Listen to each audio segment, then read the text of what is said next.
Glória a Deus. Como Deus é bom, né? E eterna sua misericórdia. Bendito seja o nome do Senhor. Amados, esta noite, as noites de quarta, elas são dedicadas para podermos aprofundar os estudos que estamos tendo no Velho Testamento. Então, normalmente nós pegamos as noites de quarta para podermos aprofundar os temas do Velho Testamento. Entretanto, esta quarta, eu quero complementar a escola bíblica que tivemos no domingo passado. E complementar porque faltou alguma coisa? Não, o pastor Heber trabalhou muito bem e ensinou tudo, absolutamente tudo que tinha que ser ensinado. Mas é óbvio que quando no Salmo 23 nós temos tu me guias pelas veredas da justiça, ou seja, falando o trabalho que o pastor tem no tocante aos caminhos que ele tem que percorrer para poder trazer para as ovelhas literalmente tudo aquilo que elas precisam. Pastor Heber trabalhou com a questão do relevo, Então, os irmãos viram que o relevo na Palestina é um relevo muito difícil, né? Extremamente difícil. Você tem uma planície costeira e naquela planície costeira, sim, tem alguma coisa para que a ovelha coma, né? Mas fica do lado do mar Mediterrâneo.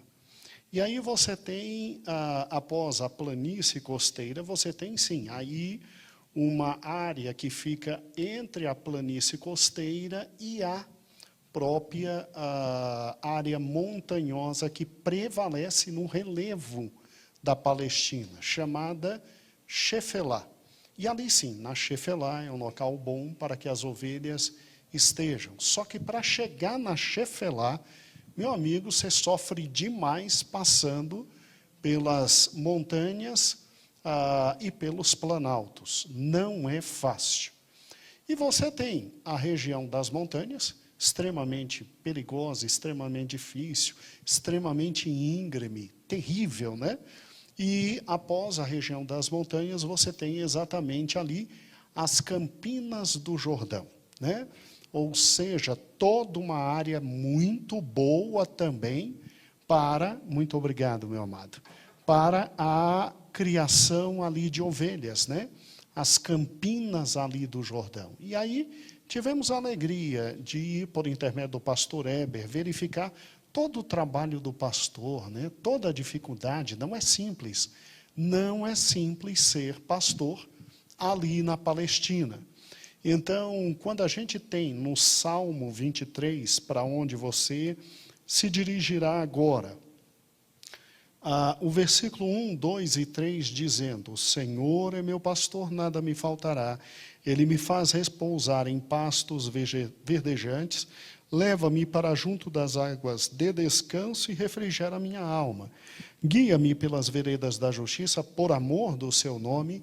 Esse guia-me pelas veredas da justiça é algo estrondoso de difícil em matéria de atividade do pastor. E eu quero esta noite, complementando a lição de domingo, não porque pastor Heber esqueceu de dizer alguma coisa, não. Ele disse exatamente tudo aquilo que tinha que ter sido dito no domingo. Hoje eu quero complementar a lição de domingo e fazer você entender a dificuldade de ser pastor ali na Palestina, analisando hoje não a questão do relevo e da topografia, mas a questão da hidrografia. Hidrografia. Então, quando se pensa em hidrografia, você tem o estudo, literalmente, de toda a camada de água de um país. Você vê os recursos hídricos daquele país. E quando você pensa em Israel, Ao analisar as viabilidades hídricas daquele país, aí você vê literalmente quão difícil é o trabalho do pastor. Porque veredas, me faz caminhar pelas veredas, não é só em razão dos pastos, mas também em razão da água. E esta noite, complementando o estudo de domingo, nós vamos entender um pouco mais do Salmo 23 nesse ponto. Guias-me pelas veredas da justiça. Tá? Entendendo a dificuldade de se encontrar água naquela região. É um estudo que demanda de nós, obviamente, um pouquinho de revisão lá da 5ª série do 1º grau. E como eu sei que a maioria de nós fizemos a 5ª série há muitos anos atrás, eu quero começar a lição de hoje com um vídeo. Tá bom? Ele é de 1 minuto. Ele não passa de 1 minuto, Júlia. Mas ele é fundamental para a gente recordar um assunto que nós já vimos lá na 5ª série. E você vai entender como é que rios, lagos, são formados dentro de um país. E aí você vai entender um pouco mais da hidrografia de Israel. Amados irmãos, passei o vídeo de forma muito rápida, porque eu sei que os irmãos estudaram isso lá na 5ª série. É extremamente simples. Agora o primeiro slide, filho, por gentileza. Um resumo de forma muito simples. O sol, centro, né? Bênção de Deus para a nossa vida. O sol, batendo na água, ele faz a evaporação. A evaporação cria automaticamente as nuvens. As nuvens se deslocam e com o sol elas produzem a primeira camada de água, que atinge, obviamente, o solo. Atingindo o solo se criam lençóis freáticos e, o mais importante, elas se precipitam também nas grandes montanhas, fazendo com que gelo se derreta e a água aumente. Essa água se infiltra, criando lençóis freáticos que vão redundar de novo no cair da água no mar, do mar para o oceano, e todo o ciclo é renovado.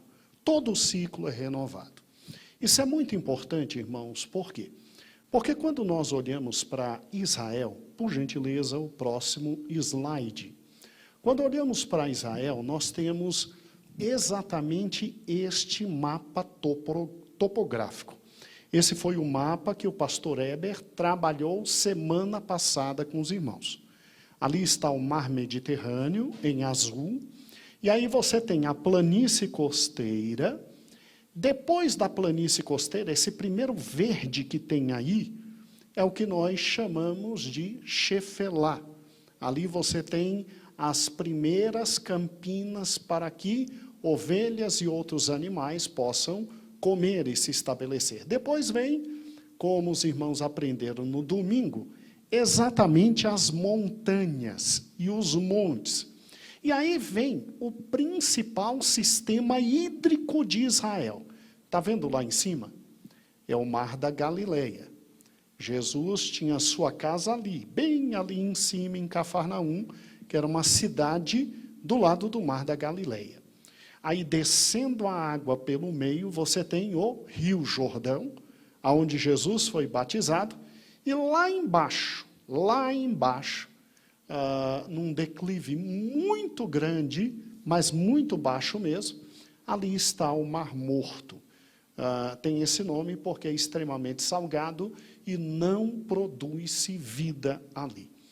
Olha que interessante, você pode ver que do lado exatamente do Rio Jordão, você tem as Campinas do Jordão, outro local também muito bom para criação de ovelhas.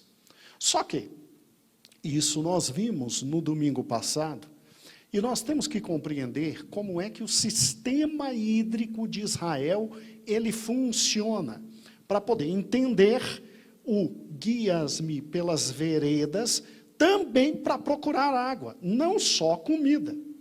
O próximo slide vai nos ajudar, e à luz do que vimos no nosso querido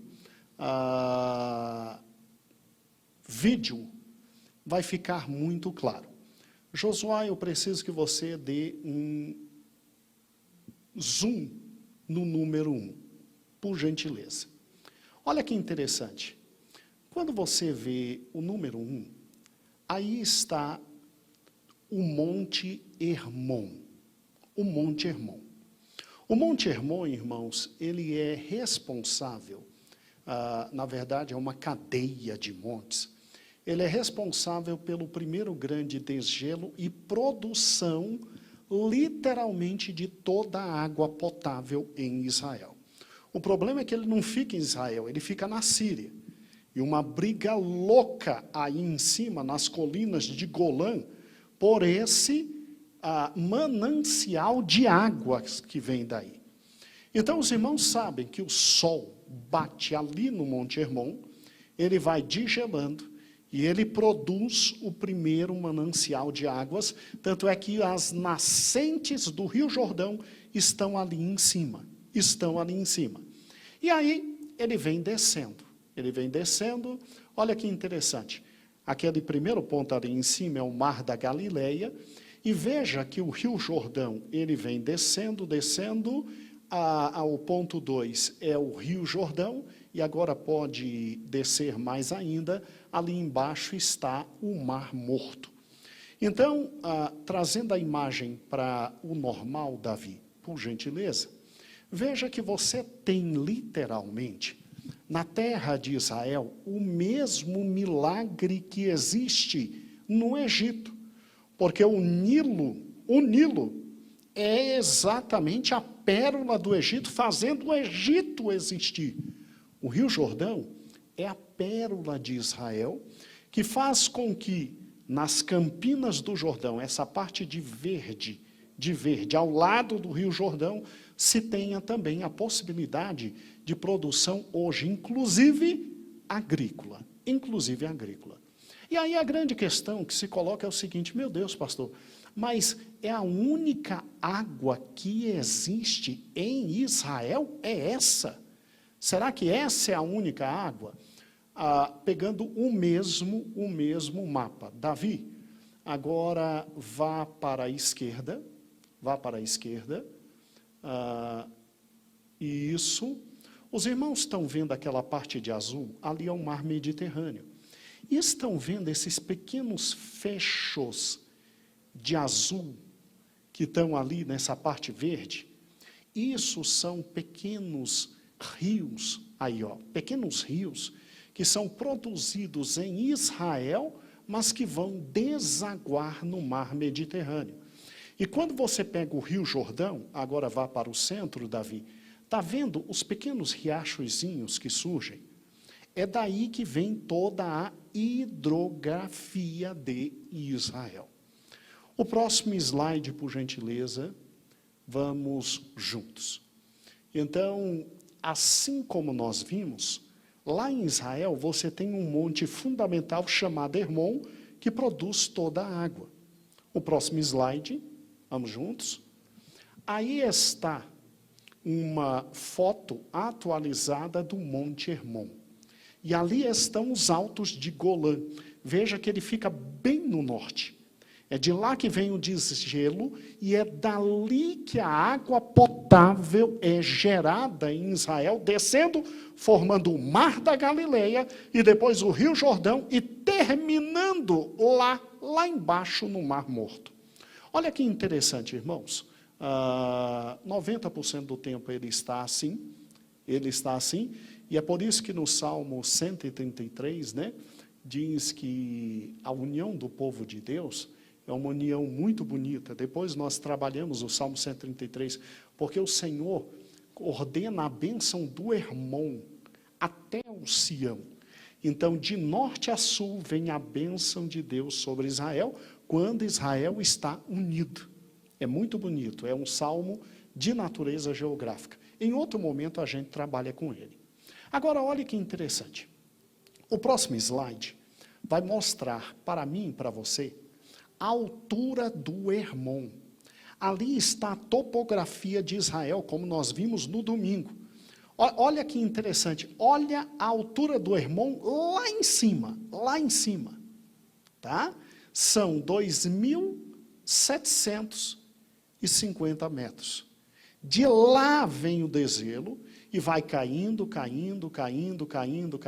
acompanhe comigo, até chegar na planície de Esdralon, uma planície que vai ser muito explorada agora no livro de Josué, onde tem o Mar da Galileia, e aí o Mar da Galileia já está 210 metros abaixo do Mar Mediterrâneo, e vai descendo, até chegar no Mar Morto, está vendo ali o Mar Morto, que são 400 metros abaixo do Mar da Galileia. Então, aqui você tem exatamente as 3 grandes fontes de água em Israel. As 3 grandes fontes de água. Daí a briga das colinas de Golã, porque a Síria sempre quer fechar literalmente a única fonte de água para Israel, e Israel poderoso não deixa. O próximo mapa nos será fundamental, o slide, porque, veja, olha que interessante, então você já tem a ideia de como se forma o Mar da Galileia, como anda o Rio Jordão e, literalmente, o que é o Mar Morto. E aí a principal das hidrografias. Por gentileza, o próximo agora, meu filho. Bem, só são esses 3 grandes rios que temos em Israel? Não. Você tem uma série de rios que não têm o seu nascedouro no Rio Jordão e que existem em Israel, mas que desabam literalmente no Mar Mediterrâneo. É o que nós chamamos de bacia do Mediterrâneo. O próximo slide deixará isso bem claro. Tá? O Mediterrâneo está bem ali na costa, e aí você tem, ali no meio, todo mundo já sabe, Rio Jordão, Mar Morto e Mar da Galileia. Davi, amplia a figura número 1 para a gente. Isso. Olha que interessante, irmãos. Está vendo ali cada um dos rios ali na lateral? Aquilo é o que a gente chama de bacia do Mediterrâneo. São rios que têm fontes exatamente dentro de Israel, mas que desaguam aonde? No mar o quê? Mediterrâneo. E muitos historiadores dizem que, e geógrafos dizem que esses rios, eles não são tão produtivos e tão maravilhosos em razão do fato de não serem nem água absolutamente doce e água absolutamente salgada, mas que ajudam parte da agricultura que ocorre ali, na Shefelá, naquele ponto verde que você tem exatamente ali. E a maioria deles nasce em razão do fato dos montes estarem, a maioria dos montes, situados daquele lado ali. Então, trazendo agora a figura dos montes, Davi, olha que interessante. Vocês estão vendo porque o Senhor queria dar a parte ocidental de Canaã para o seu povo? Porque ali, estão a maioria dos montes, e estando a maioria dos montes daquele lado, é muito mais fácil nascer de quê? De pequenos rios, como ocorre ali. E por isso que grande parte da Shefelá está ali, naquela parte verde, criando um cinturão agrícola até interessante.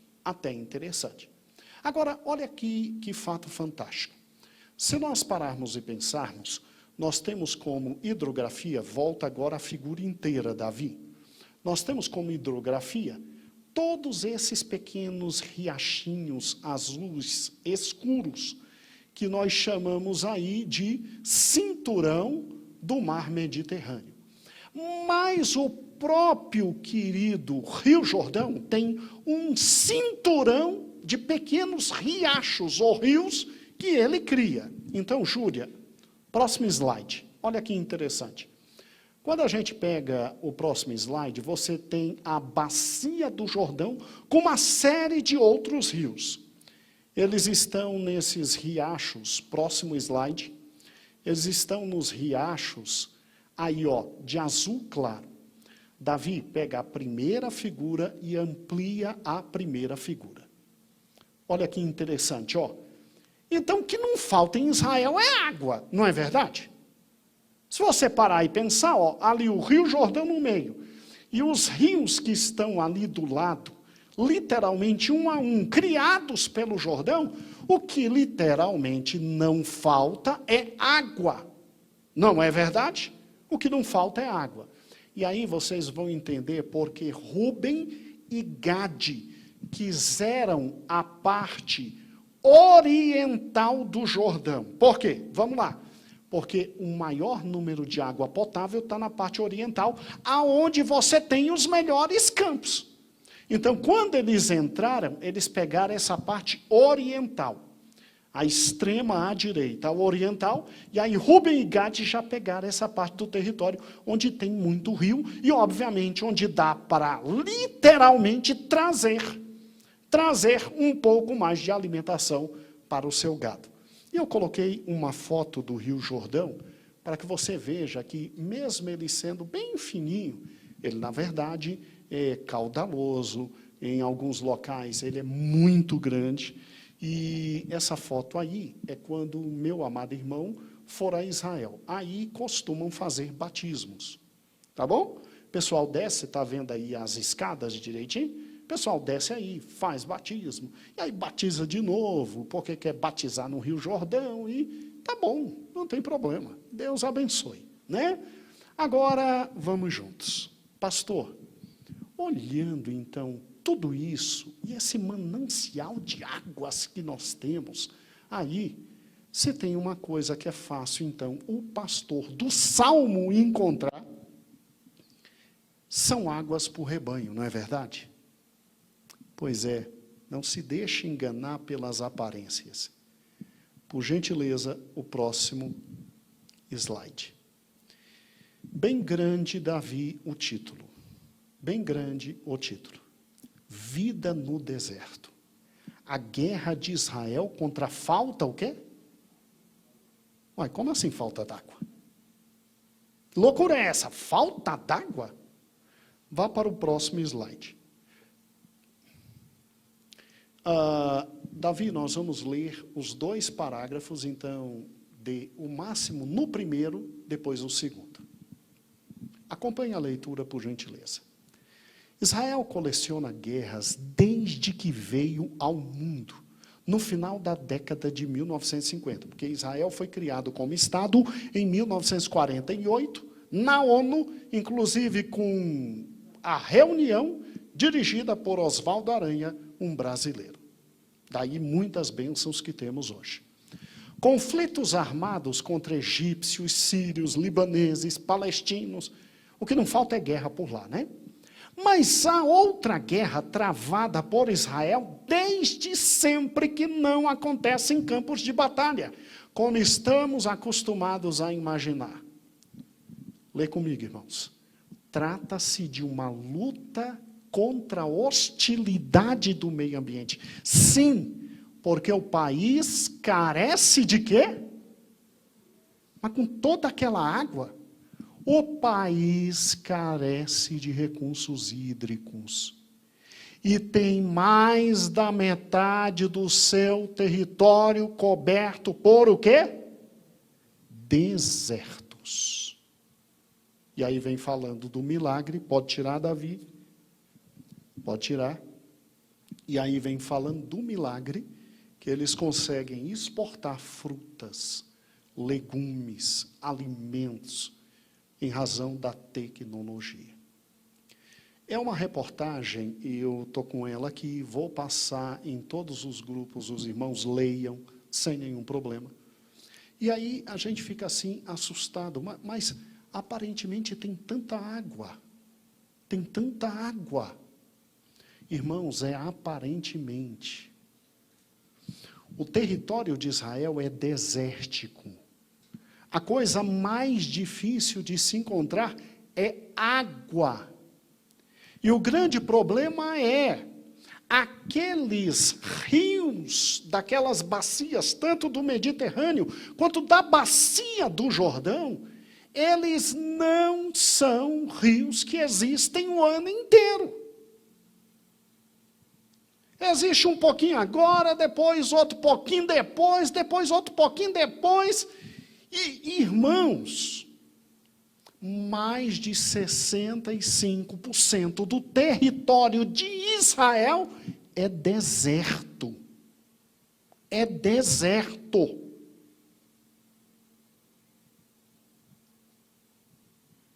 Acompanhe comigo o próximo slide. Agora, nós estamos vendo o território não pela bacia. Eu quero que você enxergue, não a parte verde bonita, aquela parte verde ali bonita, do lado do mar Mediterrâneo, ali, a Chefelá, ela só existe de vez em quando, não é todo dia não, é quando tem rio. A Campina do Jordão, aí é que tem a maior parte da parte verde realmente, aí maravilha, porque não deixa de existir o Rio Jordão, tal como o Nilo, ele é um milagre da parte de Deus para Israel. Agora, irmão, você está vendo toda a parte marrom, e a marrom bem forte, é deserto, irmãos. É deserto. Com de vez em quando, um pouquinho de água e um pouquinho de gramíneas para que ovelhas possam comer. Se você no domingo ficou assustado com isso tudo, por verificar como era difícil para um pastor cuidar das suas ovelhas, porque ele tinha que viver como nômade de um canto para outro, procurando literalmente pastos verdejantes, que é algo raríssimo ali. Multiplique a dificuldade por 1000, porque para achar água era pior ainda. Para achar água é pior ainda. E aí o problema do pastor era, muitas vezes ele achava um pouquinho de gramíneas para que o rebanho coma. Outras vezes ele achava um pouco de água para o rebanho beber. Raramente ele conseguia, num único local geográfico, água e gramíneas.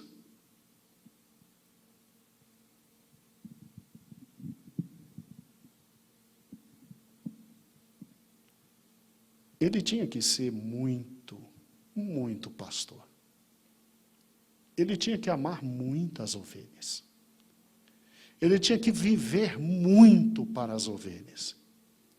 Ele tinha que entender que, se ele fosse para o norte, nos meses de janeiro, fevereiro e março, ele talvez acharia um pouco mais de água, mas um pouco menos de grama. Maio, junho e julho é aqui no centro, água e grama. Agora, agosto, setembro e outubro, ou desce, ou o rebanho morre. E o pior, para andar com o rebanho, o relevo, se lembra do relevo? O relevo absolutamente dificultador do trabalho do pastor. O pastor não tinha que buscar somente água. O pastor não tinha que buscar somente pasto.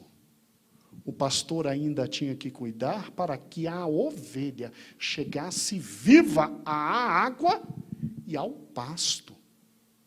Porque você ainda tem o problema dos predadores naturais que estão escondidos para pegar a pequena ovelha.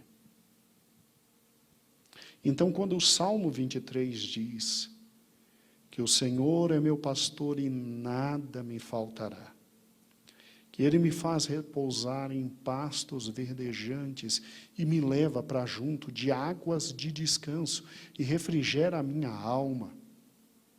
E quando Ele diz, guia-me pelas veredas da justiça por amor do seu nome, o guia-me pelas veredas da justiça é exatamente esse conjunto de atividade pastoral, buscando não só os pastos, mas também a água.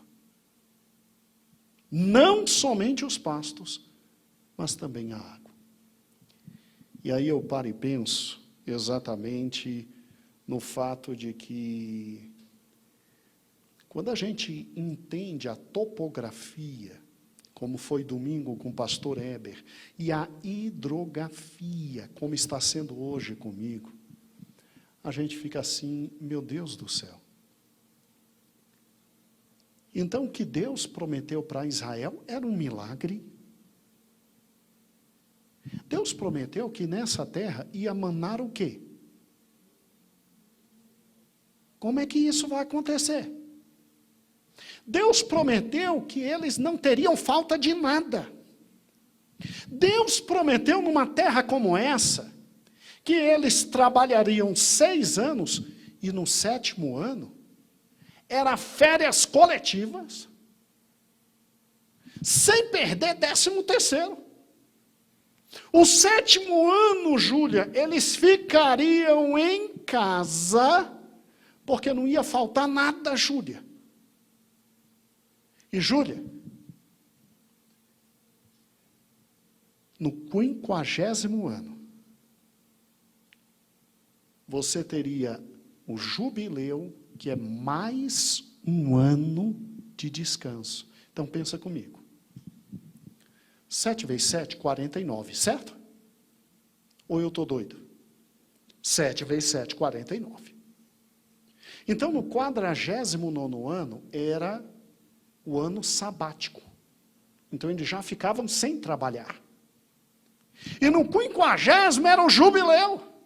Aí é que não trabalhava mesmo. Então no 48º ano, a bênção de Deus era tamanha na vida deles que eles ficavam 2 anos sem trabalhar.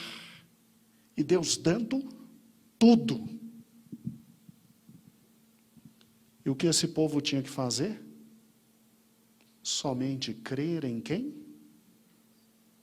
Em Deus. Somente crer em Deus.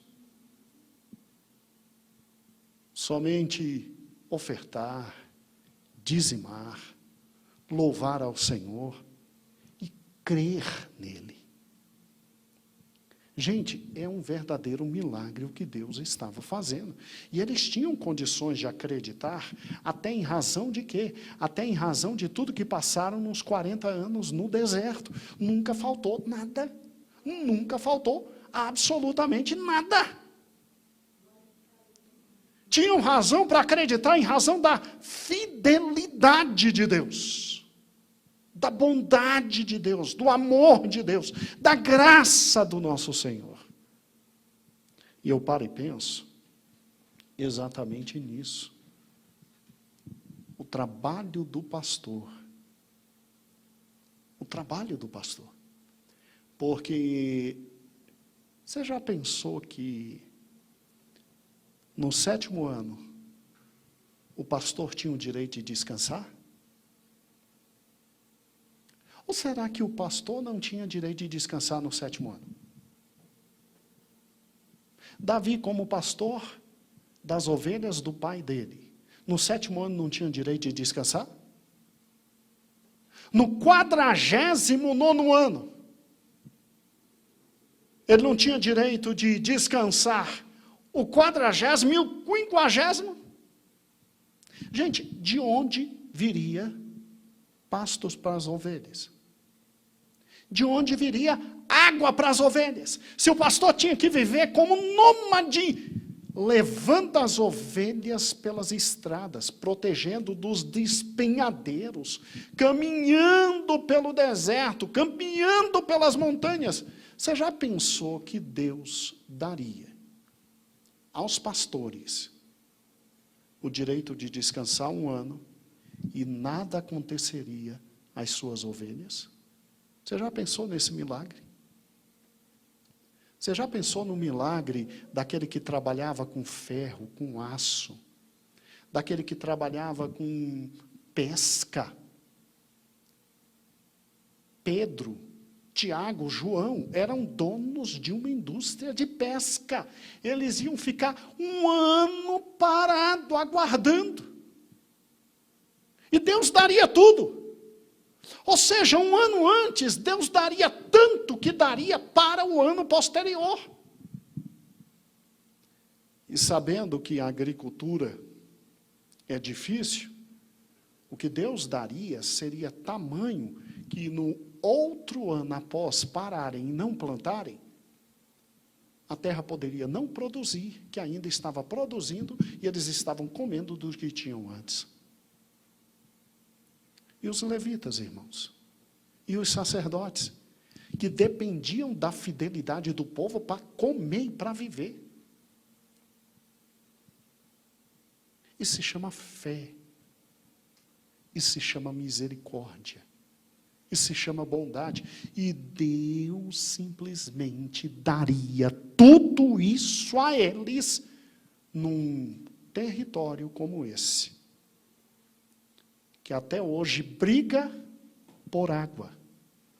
Irmão, sem água não tem agricultura, sem água não tem pecuária, sem água não tem indústria, sem água não tem luz. Irmãos, a luz nós só temos por causa das hidroelétricas. Porque é muito caro, qualquer outra fonte de energia é muito cara. Sem água você não tem nem luz. Como é que esse povo seria extremamente abençoado? Extremamente abençoado. Porque o pastor dos pastores, com eles estaria, pastoreando-os nos anos de descanso. E o trabalho deles, como diz aquele hino, seria somente descansar em paz no Senhor. Amados irmãos, esse mesmo pastor está conosco. Conosco. Nos guardando todo dia, nos alimentando todo dia, nos protegendo todo dia. Mas por que está acontecendo o que está acontecendo na minha vida?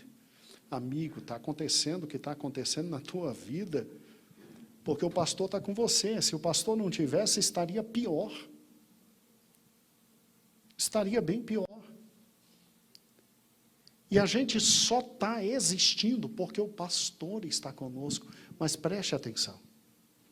Ele diz para nós, calma, que está chegando o lugar, o dia e a hora do nosso descanso. O nosso descanso não é aqui. O nosso descanso é lá. Mas está chegando o nosso descanso. Está chegando aquele momento em que nós vamos só desfrutar de absolutamente tudo que Ele preparou para todos nós. E viveremos em eternidade, na presença dEle, no descanso que Ele está nos trazendo. Então é interessante o Salmo 23 nessa medida do trabalho do pastor, e eu paro e penso exatamente, é tão dificultoso, água tão dificultosa, qualquer campo verdejante, que eu paro e penso, como é que ficaria o coração desses pastores no ano sabático? teriam que confiar em Deus, né? E no jubileu. Mas Deus é bom. E eterna sua o quê? Misericórdia. Misericórdia. Amados irmãos, eu só preciso que você não confunda o sistema hidrográfico com outros dois mares que normalmente nos perguntam. Porque normalmente pergunta assim, mas e o Mar Vermelho? Cadê o Mar Vermelho? Onde é que está o Mar Vermelho? Calma, não vamos confundir. Vamos aos últimos slides, Davi, para que os irmãos não se percam. Os irmãos se lembram desse mapa? Se recorda? A gente viu desde a saída e eles vão descendo, descendo, descendo, aí ficam exatamente lá embaixo, né, no Sinai, depois é que eles vão subir até a terra prometida. Aí, normalmente, amplia aquela parte que está em indagação de azul, Davi. Ok? Normalmente perguntam, mas e o Mar Vermelho? Irmão, presta atenção. Onde está o Mar Vermelho? Lá embaixo, na península do Sinai. Olha onde está Canaã. Sobe lá em cima, Davi. Lá em cima. No final da seta. Canaã está lá em cima. A gente viu os rios, a bacia hidrográfica lá de cima. Tanto é que ali está o Mar Morto, lá, e no meio o nosso querido Rio Jordão. Tá bom? Então não confunde. O Mar Vermelho não é lá em cima não, tá? É aqui embaixo. Inclusive, no último slide, eu faço questão de literalmente selecionar isso. Vai abrindo bem devagarzinho, Davi. Abre até chegar lá do outro lado, no mapa, filho, isso. Vai abrindo. Chega no mapa, isso. Chega no mapa, isso. Lá no mapa, isso. Então, você vê ali, à sua esquerda, o Mar Vermelho, e do outro lado, o Golfo de Acabá. Tá ok? Eles não têm nada a ver com a hidrografia de Israel, que é lá em cima, para não terem confusão. Pode voltar para mim, filho. Amados irmãos, então, veja que trabalheira era ser pastor na época em que nós tivemos o escrever do Salmo 23. E eu louvo a Deus porque ainda bem que nós somos ovelhas, né? E Ele é que é o pastor. Ele é que tem que, graças a Deus, todo dia nos guiar a pastos verdejantes. Ele que todo dia nos guia às águas de descanso. Ele que todo dia refrigera a nossa alma. Ele que todo dia nos guia pelas veredas da justiça. E são caminhos muito perigosos. E louvado seja o nome dele, que ele nos tem literalmente protegido. Ele nos tem conduzido, nos amado. Eu paro e penso que seria da minha vida e da sua vida se não fosse o guiar de Deus na nossa vida. A gente tinha feito aquele negócio desastroso. A gente tinha caído naquele precipício econômico que não tinha mais condição nenhuma de se levantar. A gente tinha simplesmente assinado aquele contrato que não deveria ter assinado. A gente tinha vendido a alma quando não deveria ter vendido a alma. A gente só não quebrou a cara, irmãos. E só não enlouqueceu no mundo que estamos vivendo. Porque o Senhor todo dia nos guia pelas veredas. Pelas veredas. E nós louvamos o Senhor pelo seu amor e pela sua graça. Agora sim, está completo, guia-me pelas veredas da justiça. Agora está completo com tudo que assistimos no domingo passado. E no próximo domingo, aí sim, vamos ver por amor ao seu nome. Por amor ao seu nome. Aí muito bonito, e que o Senhor possa nos abençoar.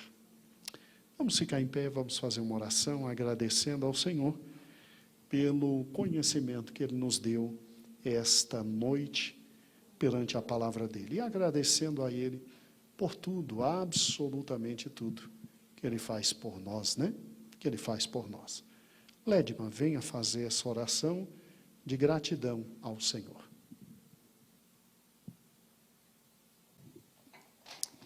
Senhor, nesta noite nós te damos graça, Pai. Senhor, eu te louvo, ó Deus, pela tua palavra santa e pura, que veio ao nosso coração nesta noite. Senhor, nos trazendo mais entendimento e clareza, Pai, do que é o pastor, daquilo que o Senhor faz pela vida das tuas ovelhas, do teu rebanho. E nesta noite, Pai, nós te agradecemos, ó Deus, pela vida do nosso pastor Gideon Júnior, que o Senhor, ó Pai, tem usado de forma, Senhor, grandiosa para nos ensinar, ó Deus, a tua boa, perfeita palavra. Nesta noite, Senhor amado, eu te peço, Deus, que a cada dia o Senhor possa abençoar ele, trazendo, Senhor, sabedoria do alto, ó Deus, para que ele possa cada vez mais, Senhor, nos instruir, nos ensinar, Senhor, porque a tua palavra, Pai, ela nos ensina, ela nos guia, a tua palavra nos corrige, a tua palavra, Senhor, nos fortalece, a tua palavra, Senhor, nos mantém de pé na caminhada até aquele grande dia. E nós te louvamos, Senhor, pela tua santa palavra, por esse estudo desta noite, pela vida do pastor Gideon Júnior, por até aqui o Senhor ter cuidado de nós de uma forma especial, Pai, porque o Senhor trazendo a tua palavra como o Senhor tem trago, mostra o teu zelo e o teu cuidado pela tua igreja, mostra o teu zelo e o teu cuidado, Senhor, por cada ovelha do teu aprisco. E nós te louvamos, ó Deus, pela vida dos pastores que o Senhor tem nos dado, Pai, porque tem nos dado crescimento, Senhor. O Senhor tem nos dado crescimento através da vida dos nossos pastores. E eu te louvo nesta noite, Pai, pela vida de cada um deles, pela tua palavra e pelo teu amor, o teu zelo e o cuidado do sumo pastor para com cada um de nós. Em nome de Jesus. Amém?